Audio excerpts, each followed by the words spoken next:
Sud Radio, la France à découvrir. Christophe Gicquel. Et aujourd'hui, chers amis de Sud Radio, vous connaissez la maison, nous allons parler vrai. On va parler de cette forme de tourisme que l'on dit écolo, durable, responsable. Ah là là, vous me direz, ce tourisme-là, c'est pas drôle, c'est contraignant, faut aller à l'autre bout du monde, c'est cher, on s'ennuie. Et ici, si c'est pour se retrouver sous une tente au milieu d'un champ avec les toilettes sèches à 300 mètres et un filet d'eau sous la douche, non merci. Bon là, d'accord, on part de loin. En fait, le tourisme durable n'a à voir qu'avec un seul mot, le respect de la nature, de la vie locale, de son économie, des autres et de soi-même. En choisissant des moyens de locomotion doux, non polluants, des façons malignes d'économiser l'eau ou de produire de l'électricité ou d'acheter des produits frais et locaux, l'aventure devient douce. Luxe et confort ne sont même plus incompatibles. Car le tourisme durable, c'est s'informer, se renseigner et mettre de la conscience dans nos actions. Grâce aux nouvelles technologies, le tourisme durable devient même innovant, connecté, moderne et surtout, il se partage comme ce soir dans la France à découvrir. On y va. Sud Radio, la France à découvrir. Christophe Gicquel. Alors nous avons autour de cette table pour parler du tourisme durable, qui n'est pas un sujet chiant, qui est un sujet plutôt sympa, plutôt passionnant, adorable et en plus d'actualité, et concernant pour les générations futures que nous sommes. Nous avons Caroline Mignon, présidente d'ATD, acteur du tourisme durable. Bonsoir Caroline. Bonsoir Christophe. Nous avions David Praire, directeur général de Grand Angle, une agence spécialisée voyage trek et vélo, et qui est venu spécialement du Vercors pour nous. Bonsoir Christophe. Et bravo David. Merci. Et nous avons au téléphone Claude Le Goanic qui lui a préféré rester dans sa Bretagne natale. Il est gérant du camping La Fontaine du Halat dans le Morbihan. Bonsoir Claude. Bonsoir. Tout le monde va bien autour de cette table. On va parler d'un sujet que tout le monde connaît peu ou pas très bien parce qu'il y a une foison de labels, parce qu'on a du mal à s'y retrouver entre le tourisme durable, équitable, écolo. Comment on peut faire la différence, Caroline Mignon, entre ces trois termes-là ? Le tourisme durable regroupe l'ensemble de ce que vous venez d'expliquer. C'est une démarche globale. On y reviendra certainement. Le tourisme équitable, c'est un tourisme qui respecte les populations et plus spécifiquement qui s'intéresse aux conditions de travail et à la rémunération des gens qui travaillent dans le tourisme dans les territoires de destination. Et le tourisme écolo, je ne connais pas bien. David, vous connaissez un peu le tourisme écolo ? Moi, je rejoins ce que... Qui prend en compte l'écologie, en fait. Oui, je rejoins ce que vous disiez. Hein, c'est un tout. Approchez-vous du micro. C'est-à-dire qu'effectivement, on ne peut pas dissocier la rémunération de nos guides, de nos prestataires, de la démarche qu'on a sur le terrain pendant notre voyage. Claude Le Goanic, gérant du camping La Fontaine du Halat en direct du Morbihan. Comment vous défendez votre camping ? Qu'est-ce que vous dites ? Il est durable, il est écologique, il est responsable ? Il est responsable.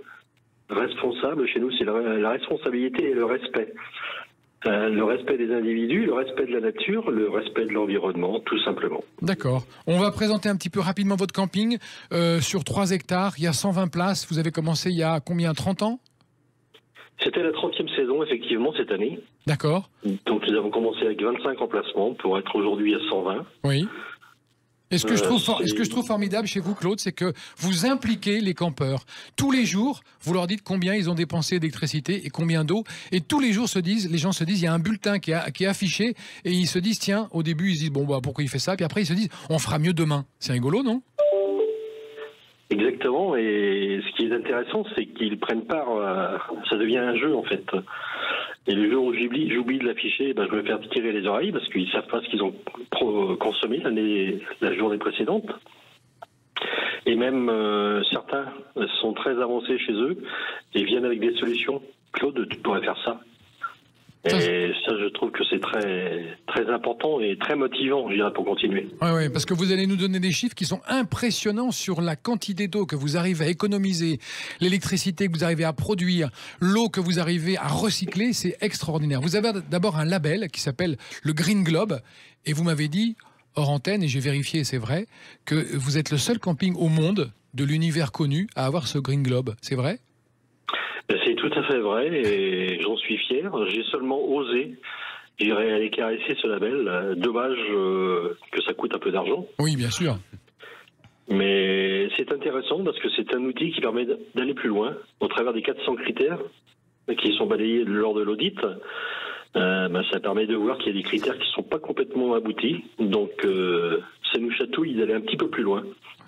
En tout cas, bravo pour ce label. David Praire, vous avez un label, vous le label ATR. Tout à fait. Expliquez aux auditeurs qui nous écoutent qu'est-ce que ça veut dire et qu'est-ce qu'ils sont garantis de trouver avec un label ATR chez vous. Alors le label ATR vient en fait certifier un certain nombre de bonnes pratiques qu'on a sur nos voyages qu'on organise, donc avec une liste de critères qui sont vérifiés là aussi par un auditeur externe qui est régulièrement, EcoCert, voilà, tous les ans. Et c'est draconien ou pas? Ah ben c'est exigeant effectivement. Ouais. Ouais. Et après, les formes de tourisme que nous on pratique sont assez vertueuses par nature. C'est de la randonnée à pied, donc en itinérance, avec très peu de moyens de transport. Donc ça vient aussi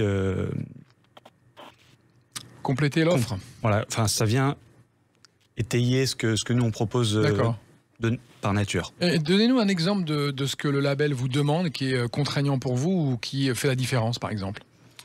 Donc le label, par exemple, nous demande un certain niveau de rémunération de nos guides pour être sûr qu'ils soient rémunérés selon les standards du pays dans lequel on évolue. Oui, c'est pas simplement un label pour la nature, c'est aussi un bien-être humain qui vous est réclamé. Oui, voilà, c'est un tout. Donc c'est vraiment une démarche RSE, donc à la fois sociétale, sur nos pratiques en tant qu'entreprise et sur nos pratiques d'organisateurs de voyage. D'accord. Caroline Mignon, comment on fait pour s'y retrouver dans cette forêt de labels? On a l'impression qu'on est un peu perdu quand on est un consommateur voyageur. On se dit, tiens, on va aller regarder sur Internet et là, on voit des labels de partout. Quels sont les plus importants? Et comment sont décernés ces labels, en fait? Alors, c'est très variable. Il y a effectivement des dizaines de labels dans le tourisme. Nous, acteurs du tourisme durable, on vient d'éditer avec ADN Tourisme un guide qui regroupe une trentaine de démarches et de certifications qui permet de les analyser au prisme des objectifs de développement durable de l'ONU, puisqu'on voulait avoir une référence commune. Vous, votre référence, c'est l'ONU? Bah oui, parce que ça, c'est communément admis comme une référence. Donc, on s'est basé là-dessus. On a analysé une trentaine de ces labels seulement. Les plus répandus en France, alors on va plutôt parler de label d'hébergement, c'est la Clé Verte et l'écolabel européen. D'accord, ça c'est les deux labels sur lesquels il faut être attentif quand on veut acheter un voyage. Oui, alors il y en a d'autres qui sont très bien, mais qui sont moins répandus. Hein. Je pense effectivement il y a Green Globe qui existe aussi. Il y a les Gîtes Panda, il y a d'autres labels, mais ceux-là c'est les plus répandus. Et Clé Verte, c'est quoi? C'est pour quel tourisme? Quelle forme de tourisme? Pour tout type d'hébergement. Et ça garantit qu'on fait attention à l'eau, l'électricité? Ça garantit tout ça. Ça garantit aussi un certain nombre de critères sociaux et sociétaux également, puisque, et fort heureusement, aujourd'hui, les labels, la plupart, ne se contentent plus uniquement de l'aspect environnemental. Oui, ce qui était vrai avant. Oui, ça pouvait être le cas. Aujourd'hui, ils prennent beaucoup plus en compte les trois piliers du développement durable, que sont le pilier aussi économique, hein, comment l'entité s'inscrit dans son paysage économique, dans son environnement, interagit avec les acteurs économiques du territoire, et puis les aspects sociaux, qui portent tout à la fois sur, comme on vient de le dire, les rémunérations, les conditions favorables de travail, mais également sur l'accessibilité des sites aux personnes défavorisées, par exemple. D'accord. Donc les labels sont plus complets, et je voulais aussi citer l'affichage environnemental, qui n'est pas un label, mais qui permet à tout type d'hébergement de se mesurer sur 5 critères, comme l'eau, les déchets, etc., et de pouvoir progresser. Donc c'est pas un état de fait à un moment, mais c'est un outil de progression. Et est-ce qu'il y a un peu de fraude, genre je suis un hôtelier un peu véreux, je vais mettre un label que j'ai pas sur mon site en disant voilà, tiens, je suis Clé Verte? Alors là, c'est de la responsabilité des gestionnaires de labels, c'est pas nous. D'accord. Les gestionnaires de labels qui sont des organismes indépendants qui vont vérifier et qui vont faire ce qu'il faut s'il y a des sanctions à prendre contre ce type de contrevenants. Donc on est préservé contre ce genre de choses. Oui. D'accord, très bien. Claude Le Gloani, comment vous interférez, vous, et comment vous interagissez avec votre environnement en Bretagne, du côté de la fontaine du Halat? Eh bien, nous avons la chance d'être dans un environnement magnifique, puisque nous avons donc le Morbihan, le golfe du Morbihan, qui est classé parc naturel régional depuis 6 ans. Donc on porte d'ailleurs la marque parc. On n'a pas très loin le grand site de France de Lorient à Quiberon. Et on a de magnifiques voies vertes dans l'arrière-pays.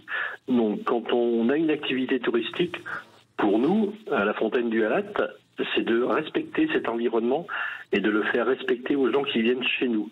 C'est pour ça qu'on leur remet une petite fiche. Chaque touriste qui arrive sur notre lieu reçoit une petite fiche pour aller visiter des choses, avec des incitations et des conseils à faire attention, par exemple, pendant les périodes de nidification, sur le bord des dunes, il faut faire attention à ne pas aller trop loin. C'est-à-dire qu'on travaille tous ensemble. Ça, c'est pour, je dirais, ce qui est la partie visite. Avec notre territoire, nous sommes aussi engagés, puisque le jus de pomme, le cidre sont fabriqués à 8 km, en partie avec des pommes qui viennent de notre verger. Les bières, le kéfir, c'est à 3 km. Rappelez-nous ce que c'est que le kéfir. Le kéfir, c'est une boisson, je dirais, probiotique, qui permet d'entretenir la faune intestinale, la flore intestinale, pardon, et qui permet d'être en pleine forme. Ah, très bien. C'est peut-être pour ça que je le suis, d'ailleurs. Oui, oui. Donc, c'est aussi vendu, je dirais, sur notre espace restauration. D'accord. On va en reparler de tout ça, Claude. On doit se quitter quelques instants. On va revenir avec vous. On va tout de suite continuer l'émission dans quelques petites minutes. On va reparler avec vous du camping La Fontaine-les-Halattes et tous les trésors qu'on peut y trouver avec David Prère également et avec Caroline Mignon. À tout de suite.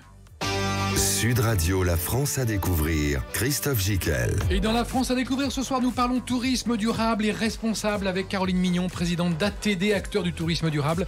David Prère, qui dirige une agence de voyage, Grand Angle, dans le Vercors, spécialisée, et il va nous en parler un peu plus tout à l'heure, en trek et en vélo. Et Claude de Gloanic, avec qui nous étions à l'instant, qui est gérant du camping La Fontaine du Halatte. Claude, vous êtes toujours là avec nous ?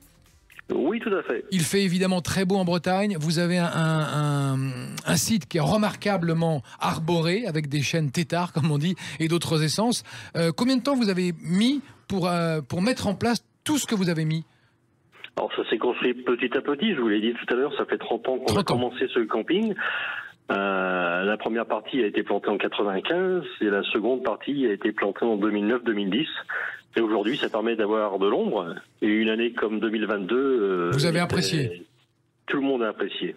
Et expliquez-nous ce qui est assez remarquable chez vous, comment vous traitez les eaux usées. Ça va donner des idées à beaucoup d'autres campings et peut-être même à des particuliers. Exactement, c'est tout simple. Ça s'appelle de la phytoextraction. Contrairement à la phytoépuration, ce sont les plantes qui filtrent l'eau et qui consomment, je dirais, tout ce qu'il peut y avoir dedans. Ici, c'est la phytoextraction. Donc, l'eau passe dans un bac de 60 000 litres. Le solide tombe au fond. Ensuite, ça passe au travers de la roche volcanique. Quand on parle de l'eau, c'est l'eau des toilettes et l'eau des douches, hein, et de la vaisselle et tout ça. Toute l'eau usée, grise. Douche, vaisselle, toutes les eaux usées, quelles qu'elles soient, je dirais. Et tout ça est filtré. Donc, ensuite, ça passe dans des plateaux de gravier et de sable calibrés. 200 mètres carrés chacun. On en fait fonctionner un par semaine. Mm-hmm. Et ensuite, lorsque ça sort dans un fossé à ciel ouvert, et ça s'infiltre gentiment dans les plantes, notamment de l'osier que nous avons planté. Et cet osier absorbe l'eau. Et pour boucler la boucle, bientôt, nous allons avoir je dirais une osiériste qui va utiliser notre osier pour faire des paniers et toutes sortes d'objets en osier. Très bien. On peut dire que l'eau que vous utilisez, elle ressort pure à l'issue de cette manipulation dans les bacs. Exactement, je suis même joueur, il y a quelques années, j'en ai même bu pour un reportage, oui. Courageux. Mais pourquoi pas peur, et je l'ai fait en toute confiance. Après. Oui, tout à fait. Est-ce qu'on peut dire que votre camping tend à l'autonomie en électricité, en eau et en dépenses d'eau, par exemple ? C'est ce qu'on tente de faire. En consommation d'eau, par exemple, nous sommes aujourd'hui aux environs de 55 litres par nuitée. Alors que les autres campings sont à combien ? Les autres campings sur le Morbihan, on est à 125 litres. Ah oui. C'est énorme. C'est des gestes tout simples. J'ai encore une personne qui m'a dit hier, lorsque je vois couler l'eau du robinet, parce que je suis à 1,5 litre par minute, je prends conscience que l'eau est très importante. C'est bien. Parce que c'est un filet d'eau qui coule, et c'est ça aussi, c'est de passer un message. On n'est pas là pour donner des leçons, on est là seulement pour passer des messages et montrer qu'on peut fonctionner autrement. D'accord, c'est très bien. C'est une belle démarche que vous avez là. David Prère, directeur général de Grand Angle, est-ce que vous aussi, vous faites passer des messages à ceux qui vous appellent pour vous demander des voyages plutôt durables, plutôt raisonnés ? Oui, bien sûr, ça fait partie un petit peu de notre promesse de vente de voyage, effectivement, de pouvoir avoir un séjour qui a un impact carbone assez faible. On a, nous, chez Grand Angle, fait le choix de recentrer un petit peu notre offre aussi sur des séjours en France et en Europe, en essayant de d'arrêter le long courrier. C'était aussi parce que c'était là-dessus qu'on était le plus spécialiste. D'accord. Et je pense que nos clients nous identifient aussi comme un acteur qui propose des voyages proches en France et en Europe. Vos clients, c'est des gens qui adorent le vélo, qui adorent la marche à pied. Tout à fait. Qui ont quel âge? Donc c'est le panel, il va entre des personnes d'une quarantaine d'années jusqu'à des retraités, jusqu'à ce qu'ils puissent encore pédaler. Mais est-ce que vous voyez des jeunes gens arriver chez vous de plus en plus? Une sensibilisation chez les jeunes? Alors, il y a une sensibilisation chez les jeunes. Ils font un pas vers les agences de voyage, mais c'est vrai que la démarche est plutôt d'aller sur Internet. De faire le voyage en autonomie dans un premier temps, et puis dans un second temps, c'est aussi une question de moyens. Hein. Bien sûr. Ils font appel à nous justement pour pouvoir faire des voyages en randonnée ou à vélo. Et quel est votre top 3 des randonnées pédestres en France? Alors le top 3 des randonnées pédestres en France, alors pour nous ça sera le Vercors, c'est aussi parce que c'est là que nous sommes implantés, c'est là que l'agence est née. Un incontournable reste le Tour du Mont Blanc. En toute saison?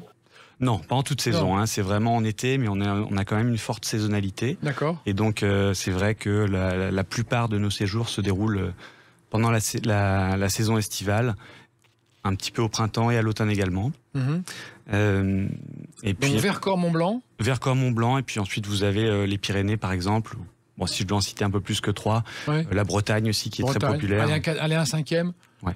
Les Dolomites. Et un cinquième, alors les Dolomites c'est plus en France, mais oui, tout à fait. Oui, c'est vrai, c'est plus en France. Mais effectivement, mais ça marche bien. Ouais, les Dolomites marchent très bien. Ouais. D'accord. Puis nous, on a fait une spécialité des grandes traversées alpines. Donc on va traverser toute la chaîne des Alpes, par exemple de Munich à Venise, à pied. D'accord. Caroline Mignon, on parlait de saisonnalité. Est-ce qu'une des solutions pour étaler un peu l'impact touristique sur la nature, c'est pas d'étaler cette saisonnalité, justement, de ne pas toujours partir au même endroit, au même moment, tous ensemble? Si, ça fait partie des solutions souhaitables et souhaitées. Mais comment on peut faire? Parce que les gens ont des enfants. Voilà, on est quand même contraints par les dates de vacances scolaires. Ce travail avait été fait déjà sur les vacances courtes, avec les zones qui permettaient d'allonger la saison. C'était plus pour des questions d'économie dans les stations de ski et de maintenir un niveau économique suffisant dans les stations de ski et une durée de saison plus longue que pour des questions écologiques à l'époque. Mais effectivement, ça peut être une des solutions à envisager que d'étaler les saisons et de permettre qu'il y ait moins de surfréquentation de beaucoup de monde au même endroit, qui abîme encore plus l'environnement dans lequel on se trouve et qui contraint encore plus toutes les ressources. On a parlé des ressources en eau, c'est le cas aussi pour tout ce qui est, on vient de parler du traitement des eaux usées, dans des lieux où il y a 500 habitants le reste de l'année et où on passe à 10 000 l'été. Tous ces aspects-là que les touristes ne voient pas finalement, ce retraitement des eaux usées et la consommation d'eau notamment, posent un réel problème au territoire. Est-ce que c'est vraiment une envie vertueuse ou c'est aussi une envie de faire des économies? C'est un peu des deux.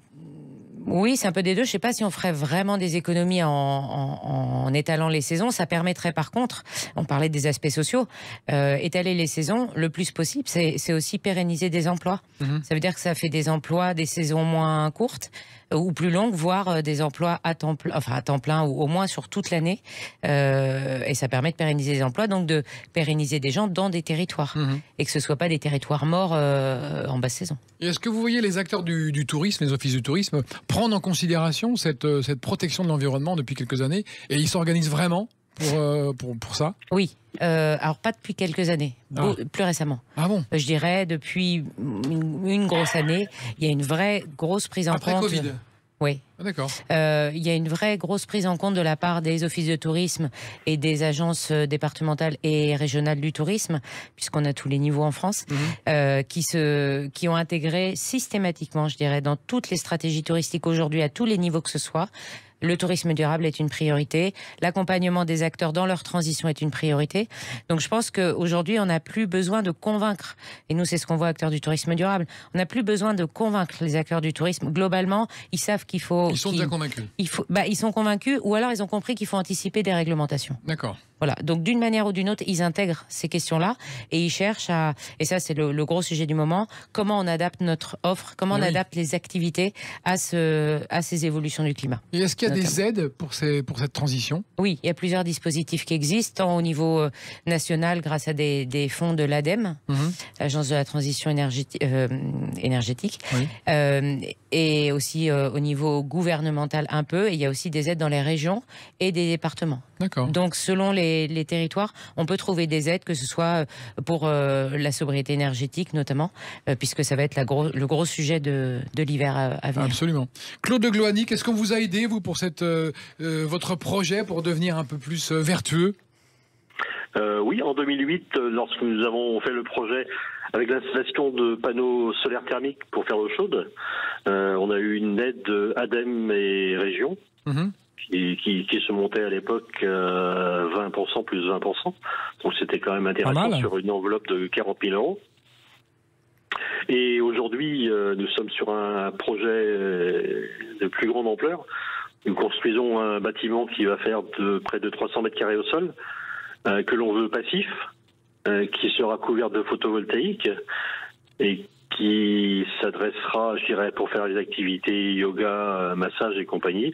Et aussi, la salle principale sera une salle où on veut faire des conférences justement sur les transitions, pour montrer ce que l'on a fait et ce que l'on peut faire pour aller plus loin. Donc vous serez autonome en électricité, Claude?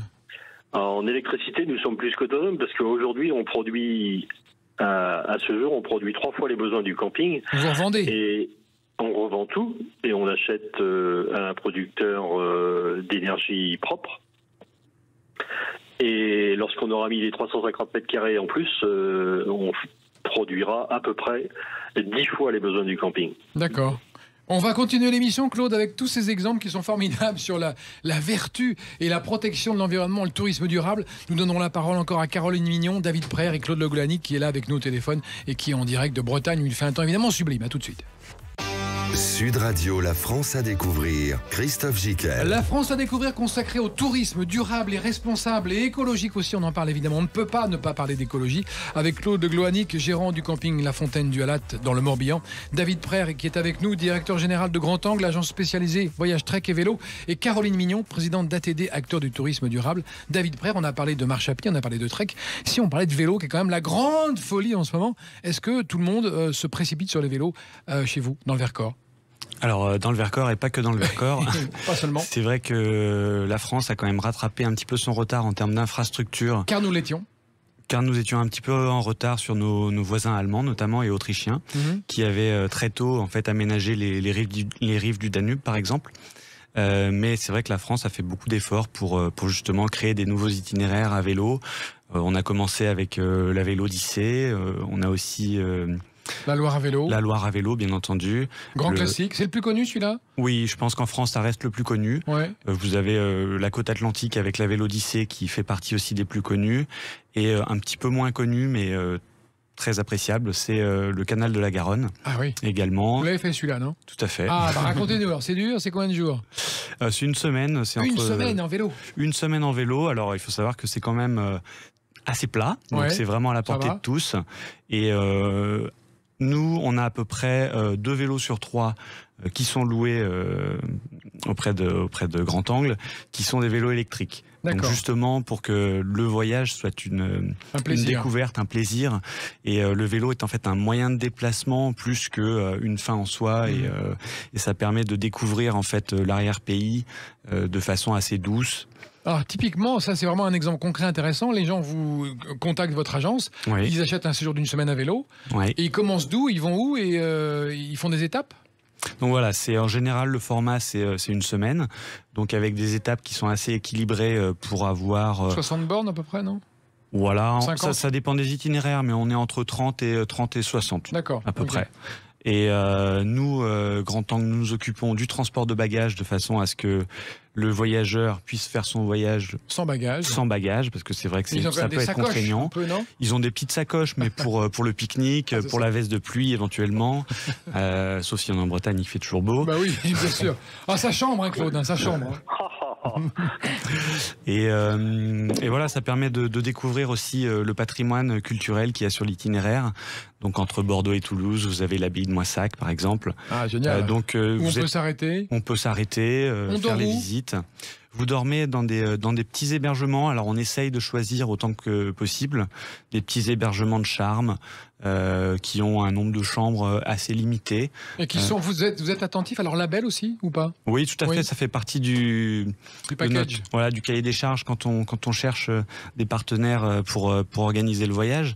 Donc on cherche effectivement des hébergements qui ont des labels pour pouvoir les prioriser quand on monte le séjour. D'accord, donc c'est entre Toulouse et Bordeaux, vous m'avez dit. Hein. Voilà, entre Bordeaux et Toulouse, Toulouse et Bordeaux, selon l'itinéraire. Et si on a un petit problème mécanique, on vous appelle? Ouais, alors genre des gens vous appellent, ils ont déraillé parce que des fois les gens ils ne savent pas remettre une roue. Oui, je vous confirme. On déraille, on a crevé, qu'est-ce qu'on fait? On arrive.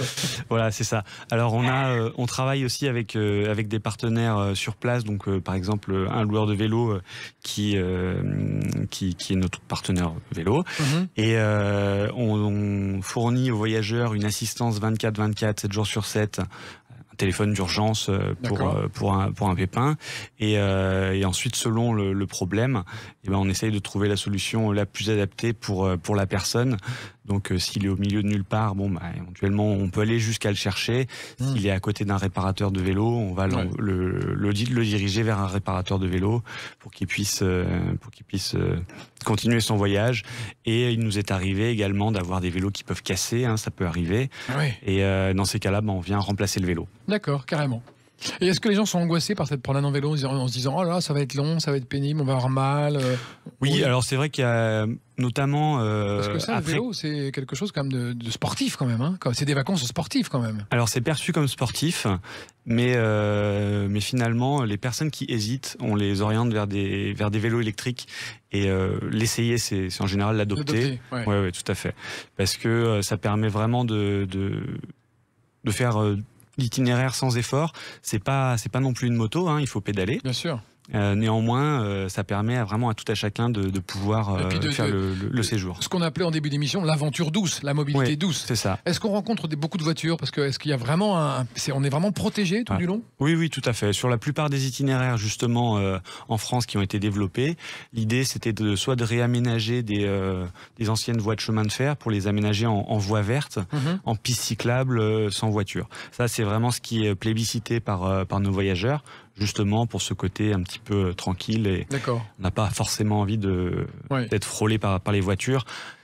Après, bien entendu, il y a des itinéraires qui empruntent quand même des routes. Des fois, ça se croise un peu. Voilà, mais en général, on essaie de privilégier les routes secondaires qui sont peu fréquentées. Claude de Gloanic, est-ce que vous avez, vous, des cyclotouristes qui arrivent chez vous et qui sont contents d'arriver chez vous et de se reposer un peu? Eh bien, je ferai la même remarque. Il y en a de plus en plus.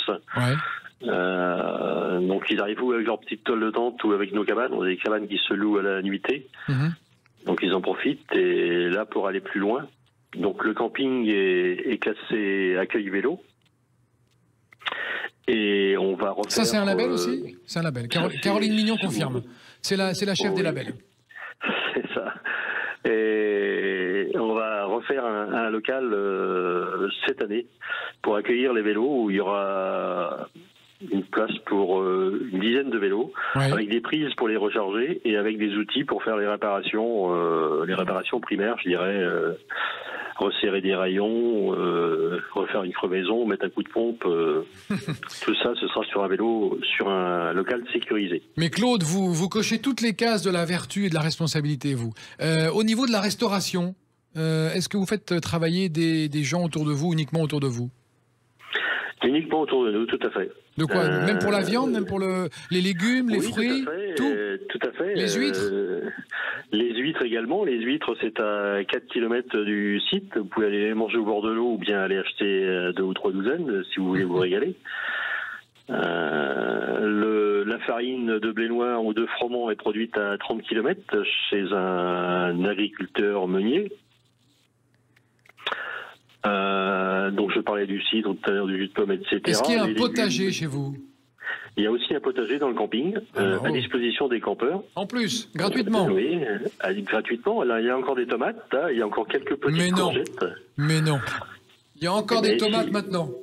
Mais oui. Non, mais on est quand même très au sud de la Bretagne. Là. On est un petit peu du côté de Marseille. Non, nous sommes dans le midi de la Bretagne, monsieur. Oui, c'est vrai. Donc, il y a encore la tomate.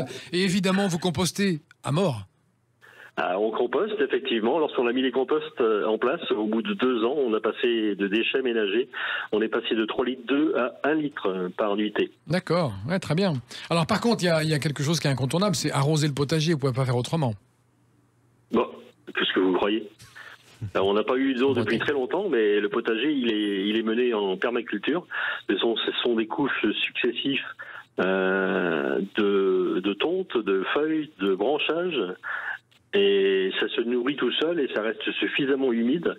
Les tomates qui ont été plantées début juin, parce qu'on les a plantées début juin, elles n'ont jamais reçu d'eau. D'accord, très bien.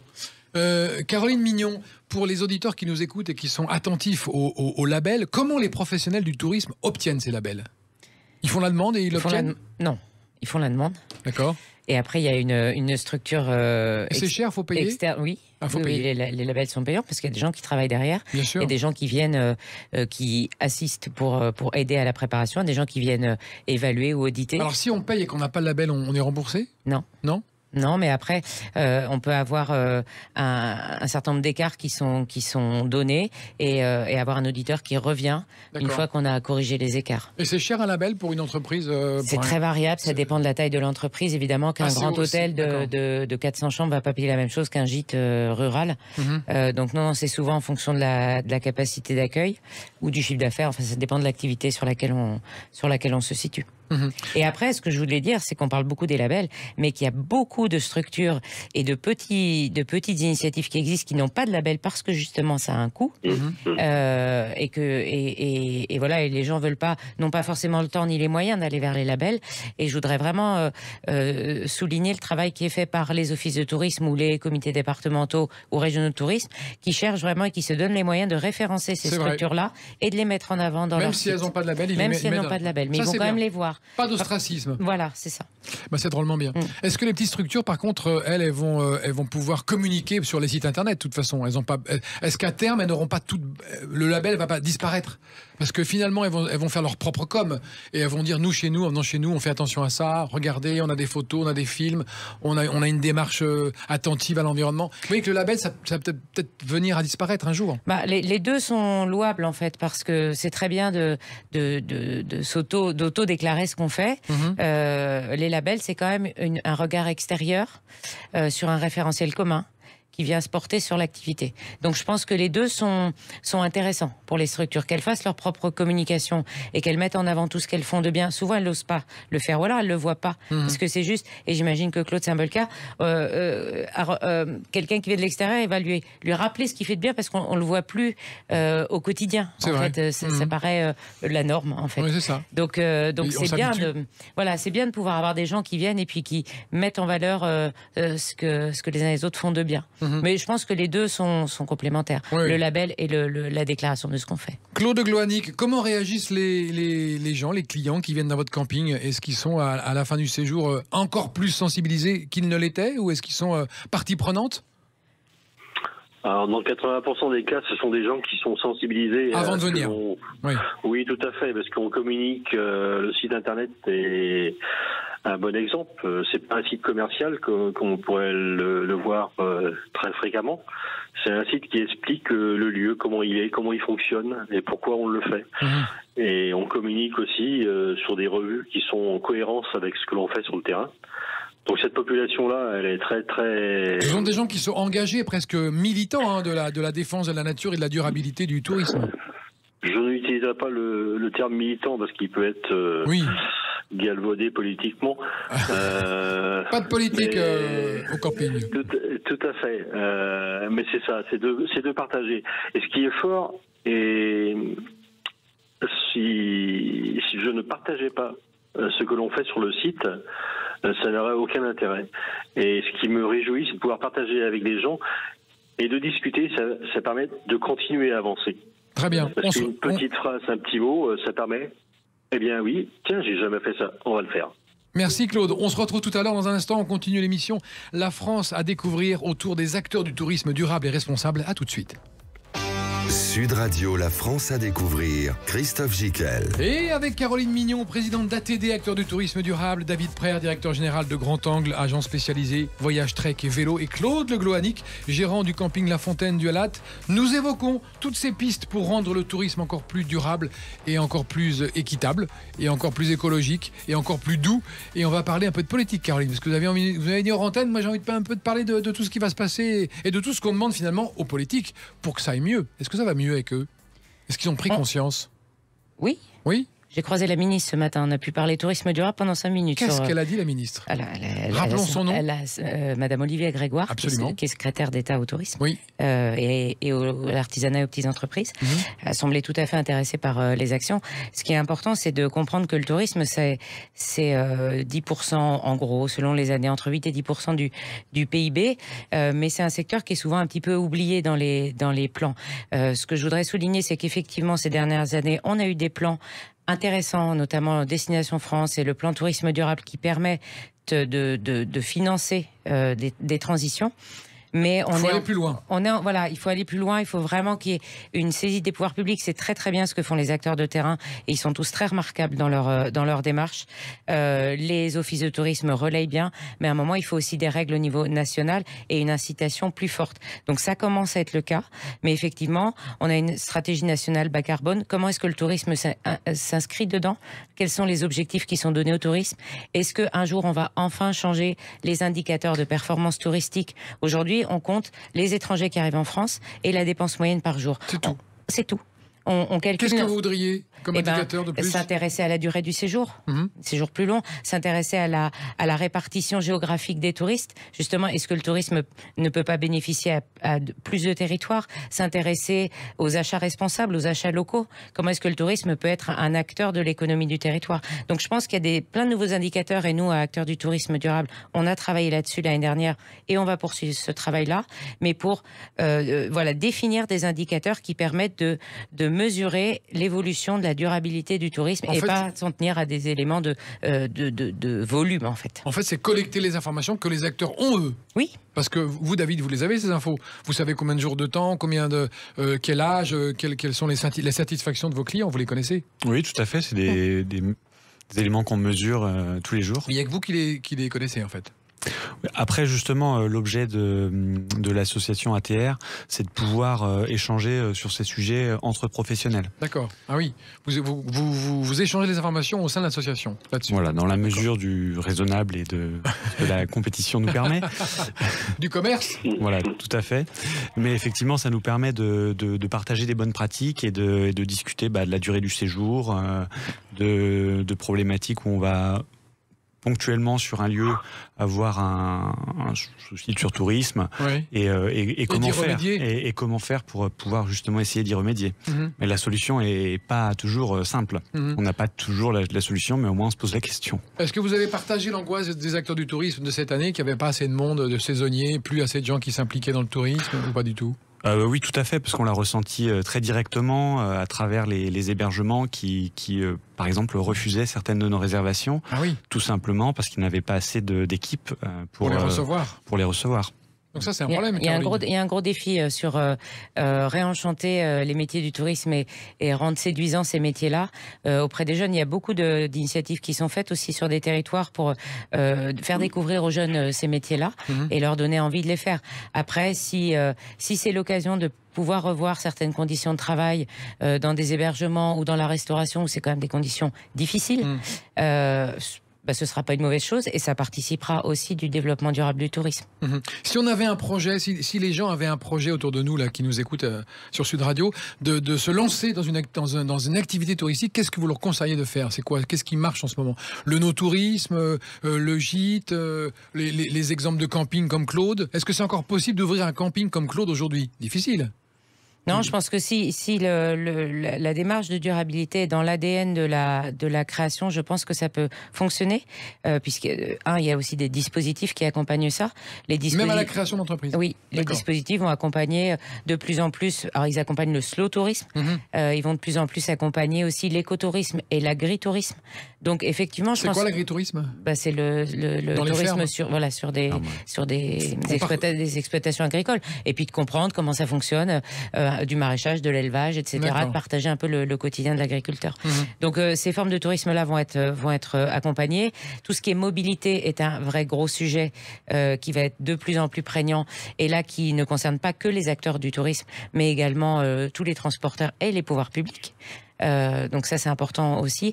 Et la question de l'eau et des conflits d'usage liés à l'eau, je pense que dans les prochains mois, ça va faire l'objet aussi probablement de pas mal de discussions, et on aura certainement l'occasion de partager tout ça entre les membres d'acteurs du tourisme durable, dont le camping de la Fontaine du Halat et Agir pour un tourisme responsable, puisqu'on est tous ensemble dans acteurs du tourisme durable, où on se partage beaucoup de données, d'informations, de bonnes pratiques pour faire évoluer tout le monde dans un sens plus vertueux. Claude de Gloanic, au rayon des bonnes pratiques, vous avez tout bon partout, ou est-ce qu'il y a encore des efforts à faire dans votre camping qui est assez exemplaire, reconnaissons-le, car il a le label Green Globe qui est assez unique au monde? Il y a toujours quelque chose à faire. Quoi, par exemple, mon objectif, c'est de descendre sous le plancher des 50 litres par nuitée, par exemple, en eau, et d'être en dessous de 1 kW par nuitée pour l'électricité. Pour moi, une limite atteinte est une limite à défoncer à partir du moment qu'elle est vertueuse. Et donc on s'attache à ça. Mais jusqu'où vous allez aller pour empêcher les gens de se doucher, par exemple? Ah ben, j'ai été rigolo. Je suis un grand blagueur, et cet été, j'avais demandé aux gens qui étaient sur les emplacements pairs de se doucher les jours pairs, et ceux qui étaient sur les emplacements impairs les jours impairs. Mais c'était une blague, bien sûr. C'était une blague, mais certains l'ont pris pour du... Ah bah oui, premier degré. Pour une réalité. Tout à fait. Mais en fait, ce que vous avez mis sur vos douches, c'est simplement des... Comment on appelle ça, ces petits appareils qui ralentissent le débit d'eau, hein, c'est ça, c'est tout. Tout à fait. Ce sont des réducteurs de pression. Il y en a un en entrée de camping qui permet de descendre de 8 bars à 3 bars pour tout le camping. Et ensuite, sur les douches, on est aux environs de 2 bars. Et sur les lavabos, on est aux environs de 1 bar. Voilà. On pourrait faire ça chez nous, les particuliers, on pourrait faire ça chez nous aussi. Bah bien sûr, le réducteur de pression, il coûte 3 fois rien, c'est 30 €.